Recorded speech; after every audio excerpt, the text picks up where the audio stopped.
Okay, and finally on the show today, we get to talk about. We forgot to talk about tabletop gaming. We got to We do that. forgot to? We Damn. forgot. Yeah, we got. We got to make Roll sure we do for that. roll for charisma to save your ass. Yeah, roll for charisma to save your ass. It was super ineffective. My ass has not been saved. Make an ass save. That's That's what. a different game. That's a whole other game. That's a game we don't talk about. That's a game actually, TLDR. Again, Mm. I don't know, I keep saying TLDR. But that's a game that I recently saw being talked about places and I'm like, Is why that is this coming suddenly back? getting press again? Oh no. It was like it might have been Reddit, it might have been someone doing a YouTube video or something, but they're like, Oh. yeah, this game. And I'm like, why? Yeah. That's a game, that's a trope. That is a trope on so old that we don't talk about it because it's just that bad. Why are you suddenly being like, yeah, we're gonna cover this? But it had like thousands of views or whatever, thousands of upvotes or whatever, and I'm like, maybe we should have covered it. Yeah. Who knows? If Roll anyone for anal circumference. Okay, so if anybody knows what we're talking about and you want us to do something on it, you just let us know. Maybe we'll do a segment about it.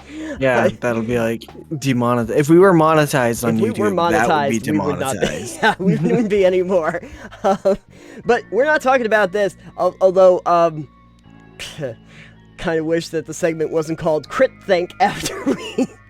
But hey, it's fine. We're doing a Crit Think on this episode, and we're going to be talking about, can you have a diplomacy campaign? Now, I said that, thinking that seems like a really unique thing, and then Alex, you were like, oh yeah, court intrigue. Yeah, court intrigue. Okay. And he's like, oh. Oh, is that something that they already do? Is that, have you done anything like that in a game? No, my games have never been that roleplay heavy. Okay. So I've never run one like that, and I've had some. I think David's game didn't have court intrigue, but it did have a good amount of roleplay, and it did have a bit of diplomacy that we're dealing with. Although it ended Okay. up that we just murdered the guy running the town. So Okay, I don't know. see, I think this is where it breaks down for me. The whole idea of that.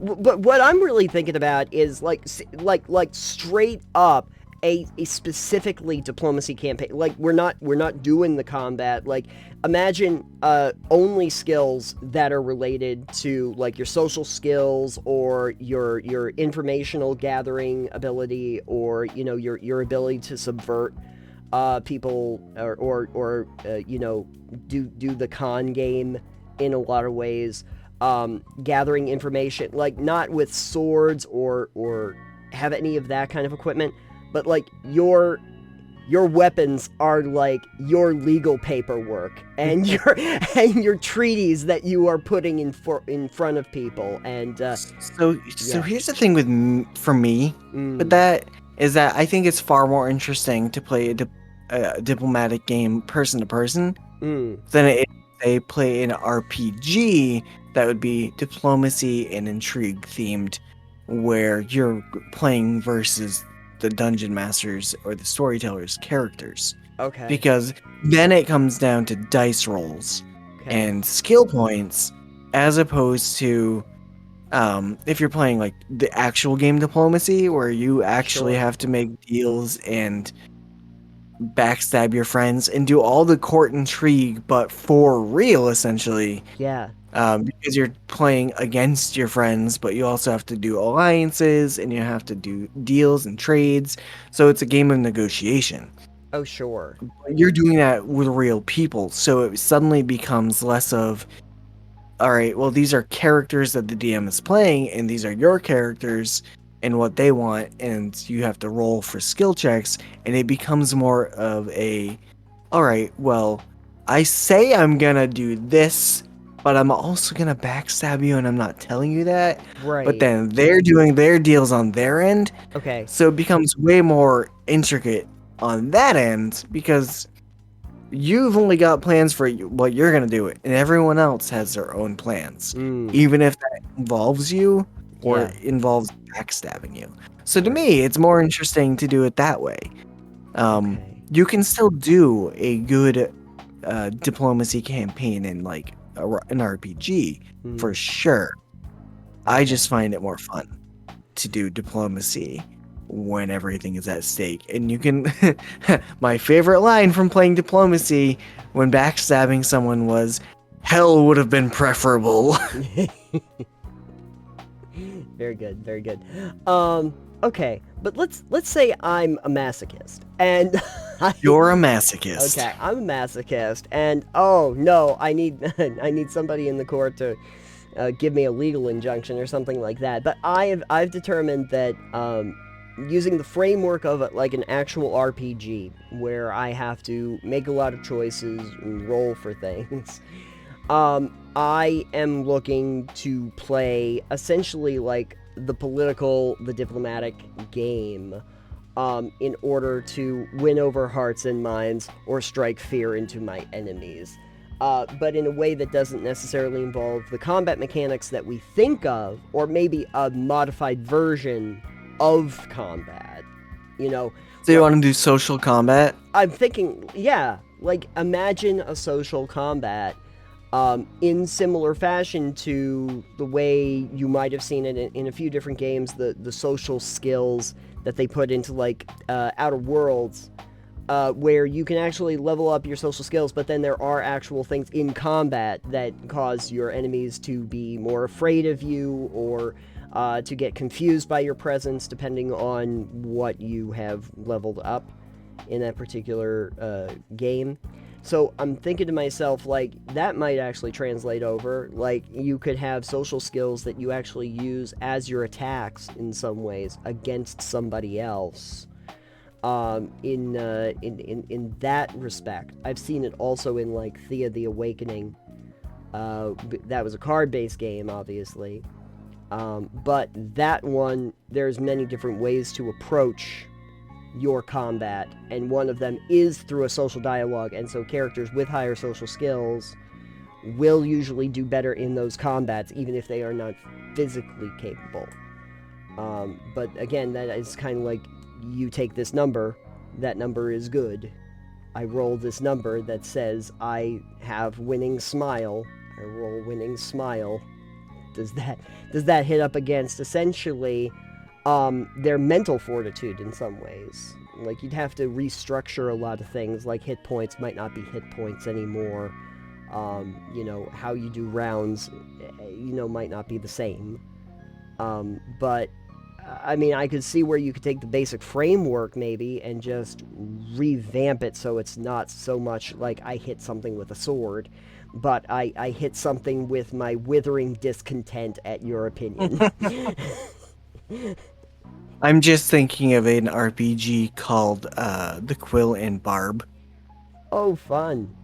Fun. The Quill Yes, and and Bar. you use pen and paper, but it's Oh, that, yeah. and then insulting people with barbs. Give me a little bit. I'm just recording. That's why we can't have nice things. Leave that in the episode. 10. Let's say 15. Let's say 15. Okay. All right. Yeah, we'll leave that. This is me using my social ability in the game. Did you roll for it? I did not have to roll for it, Oh. but anyway, sorry. I will pick it back up with you. What were you just saying before I got interrupted? Quill and Barb. Yes, the Quill and Barb. Very good idea. Do you want to play Barb or Quill? No. Okay. Uh, so imagine like we all sat down at a table, and then sitting down at a table playing a role-playing game, we were playing characters that were sitting down at a table, playing a very different kind of game. We're playing characters. Yes, imagine that you are playing a game, but playing a much different kind of game, to forge alliances, to determine where your armies are going to go. Almost the armchair warrior in some ways. Yeah, strategist. Yeah, you're doing the strategy game behind the scenes of what you would imagine is kind of like the on-ground, hit-the-ground-running kind of campaign that most adventurers will do. Yeah. Imagine playing the people behind the scenes and doing that job. And also, what chaotic evil would look like in that regard.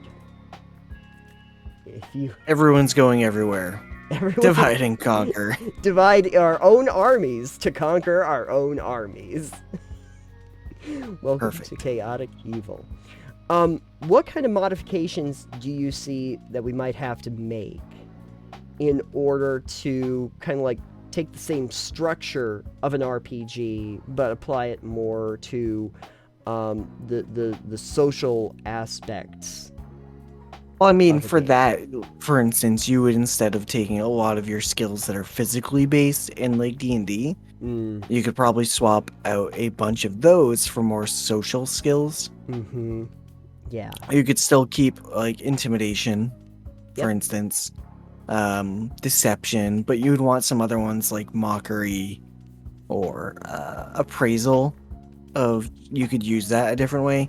I mean, you can use skills in different ways than they're typically used for that, but you'd want to do more deduction and skills based on knowledge in those situations. Right.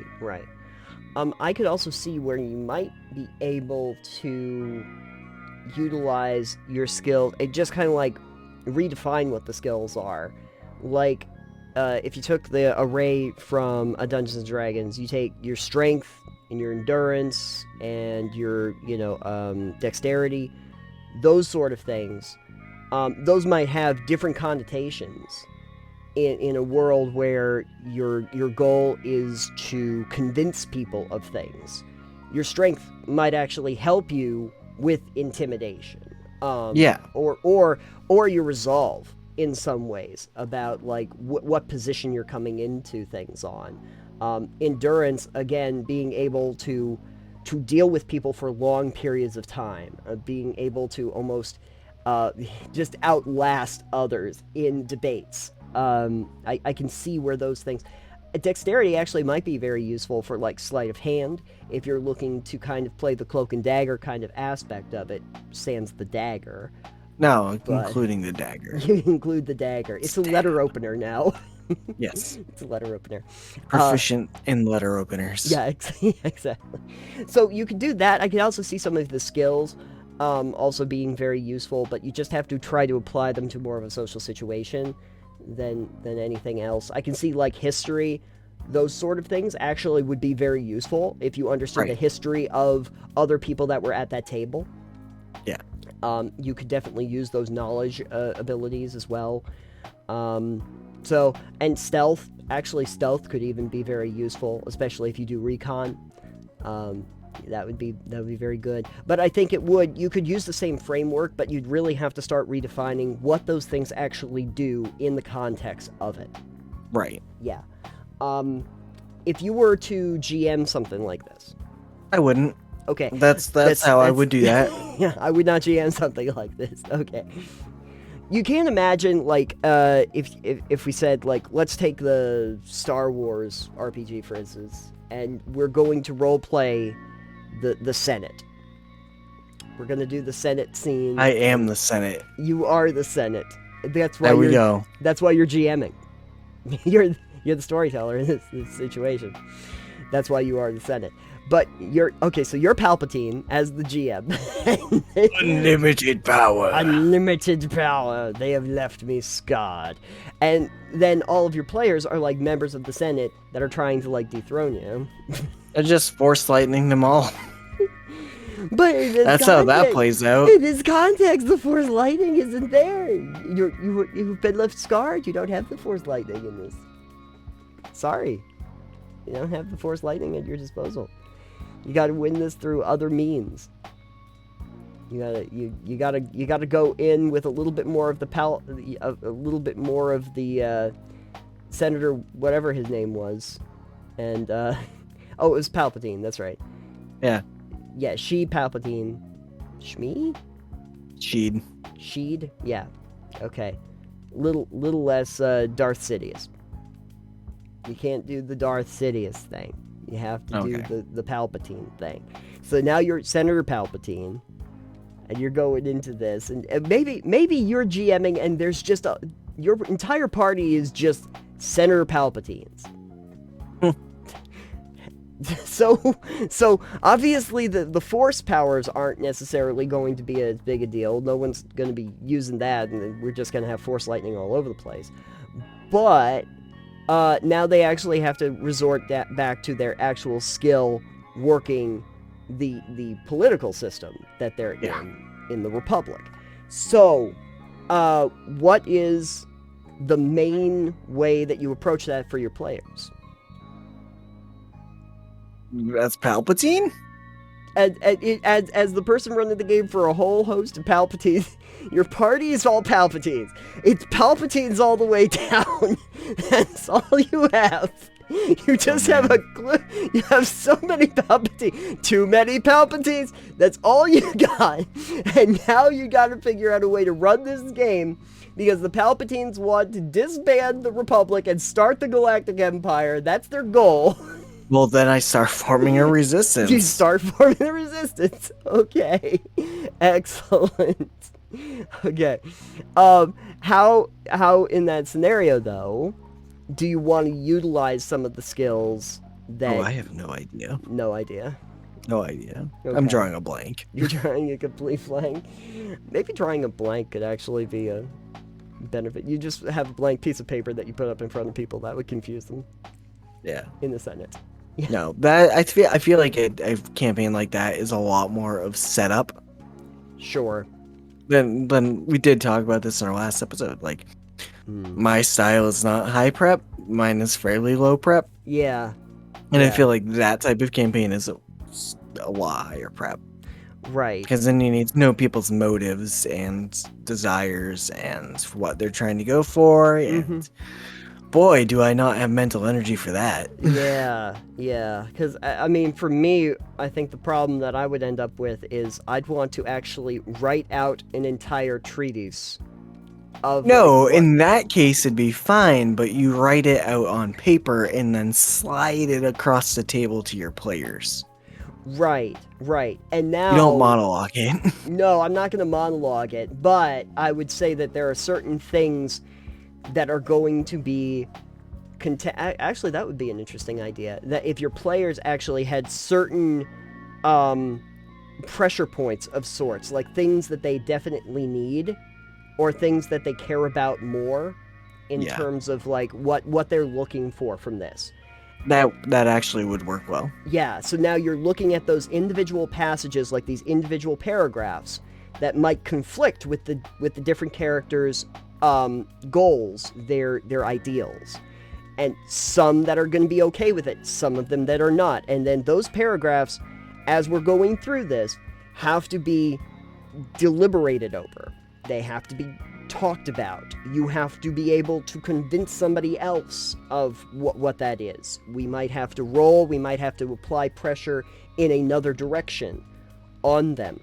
It might have to make a negotiation of like, well, I can give you some credit for this thing that's going to be coming up.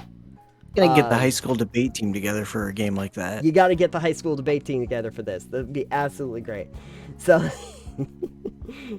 but that would be very interesting, because at the end of that game, you would have a revised treaty that you could show the players that they made together from that campaign that they were going through. That'd be neat. And you'd see how they evolved that. All right, you run that campaign, and I'll derail it. You'll watch. You'll be the Senate. You'll be Palpatine, standing there kind of going, when can I, like, nuclear Tatsuki this whole thing? When can I force lightning? When can I force lightning the entire Senate? That'd be great. Rolling for force lightning. So with that being said, we always pass a question on to you with Crit Think, and I'm kind of wondering, how would this go if you had your high school debate team? Or college debate team. Yeah. How would this look if your debate team were involved? Or actually, were you in a debate team? I don't know. I wasn't. I feel like most of us probably weren't. I feel like most people who were in debate teams probably went into politics. That's true. Do you see a diplomacy campaign Yeah, actually, I think the question I'd really like to ask is, do you need a certain group of people in order for a diplomacy campaign to work? I I think so. You need Okay. people who want to buy into that and really want that type of campaign. Mm, Um, but we're yeah. asking you, Yeah. so you let us know. And sans that, actually, probably the more interesting question I'm looking for answers for, I guess, would be, what mechanic would you like to see added to a diplomacy campaign? Letter opener proficiencies. That would be great. But I think that's probably the better question. I'm looking for what mechanic you'd like to add, because we didn't really talk about that on this episode. Oh, sure, that's But we fine. can do that. So please let us know. We're over on Discord. We are everywhere, it seems. You can also leave a message for us over on our Anchor page.